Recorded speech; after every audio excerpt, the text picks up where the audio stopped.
Kerajaan Jumpa adalah salah satu kerajaan Islam di Indonesia pada abad ke-7 Masehi. Pendiri kerajaan ini adalah Salman Al-Farsi. Wilayah Kerajaan Jumpa mencakup wilayah Kabupaten Biren saat ini.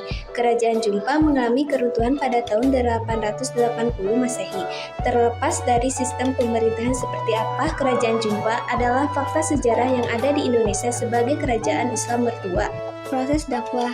Sebelum kedatangan Islam, penduduk di wilayah Kerajaan Jumpa menganut agama lokal atau animisme-dinamisme yang dipimpin oleh seorang merah atau maharaja.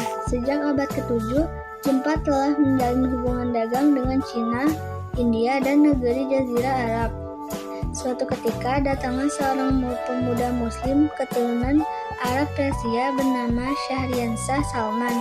Beberapa sumber sejarah menyebut bahwa kedatangan Salman adalah dalam rangka pelarian politik akibat pengejaran oleh penguasa dinasti Umayyah. Untuk menghindari pengejaran, ia memilih daerah pinggiran agar tidak terlalu menyolok. Karena kecerdasannya, ia menarik perhatian penguasa Jepang yang kemudian mengangkatnya menjadi orang kepercayaan.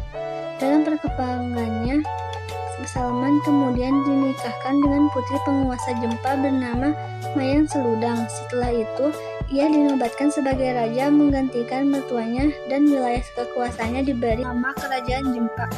Oleh karena itu, Salman juga dikenal dengan nama-nama lainnya seperti Merah Jepang atau terkadang Ibnu Abdillah, seperti nama ayahnya. Syahriansyah Salman Al-Farsi adalah keturunan Nabi Muhammad dari jalur Ali bin Abi Thalib dan Husain bin Ali. Ini berdasarkan gelar Syahri yang dinisbatkan kepadanya. Gelar ini diberikan kepada keturunan Husain bin Ali dan putri Raja Persia yang bernama Syahri Banun. Syahriansah Salman memproklamirkan kerajaan Islam Jepang pada sekitar 777 Masehi. Dengan begitu, Jepang menjadi kerajaan Islam pertama di Nusantara serta menjadi salah satu pusat Islamisasi paling awal. Keberhasilan dakwah. Kerajaan Jepang merupakan salah satu kerajaan awal di Nusantara yang terletak di wilayah Aceh, Sumatera.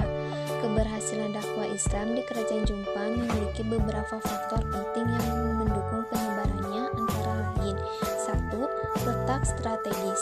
Kerajaan Jepang terletak di jalur perdagangan internasional antara India, Tiongkok, dan Arab yang memudahkan pedagang muslim menyebarkan ajaran Islam melalui interaksi perdagangan. 2. Dukungan pengusaha. Para pemimpin Kerajaan Jepang menerima Islam dengan baik dan ikut serta dalam penyebaran agama tersebut. Dukungan dari kalangan istana memudahkan proses dakwah dan memberikan pengaruh besar kepada rakyat. 3. Peran pedagang dan ulama. Pedagang muslim yang datang ke wilayah Jepang membawa ajaran Islam serta ulama yang aktif mengajarkan nilai-nilai Islam. Dakwah dilakukan melalui pendekatan damai dan tidak ada paksaan yang membuat masyarakat ini mudah menerima Islam. 4. Ajaran yang sesuai dengan kearifan lokal. Islam di Jepang disebarkan dengan tetap mempertimbangkan budaya lokal, sehingga terjadi akulturasi yang harmonis antara ajaran Islam yang ada di setiap setempat. Melalui kombinasi faktor-faktor tersebut, Islam dapat berkembang dengan baik di Kerajaan Jepang dan menjadi bagian penting dari identitas masyarakat tersebut. Peninggalan Kerajaan Jepang. Peninggalan Kerajaan Jepang berupa makam-makam para raja yang tidak terdapat kaligrafi indah seperti ciri khas batu nisan para raja Islam di Aceh. Peninggalan Kerajaan Jepang tidak banyak terdokumentasikan secara jelas dalam sejarah, sehingga bukti fisik yang tersisa terkait kerajaan ini pun cukup minim.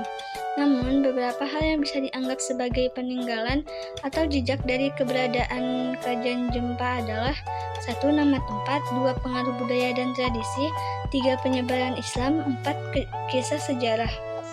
Kesimpulan: Kerajaan Jepang ialah tempat penyebaran pertama Islam untuk pertama kalinya di wilayah Nusantara kala itu. Penyebaran agama Islam di Kerajaan Jepang kala itu dipengaruhi oleh para pedagang muslim yang berasal dari Persia. Secara perlahan, Kerajaan Jepang hingga para masyarakat pun memeluk Islam.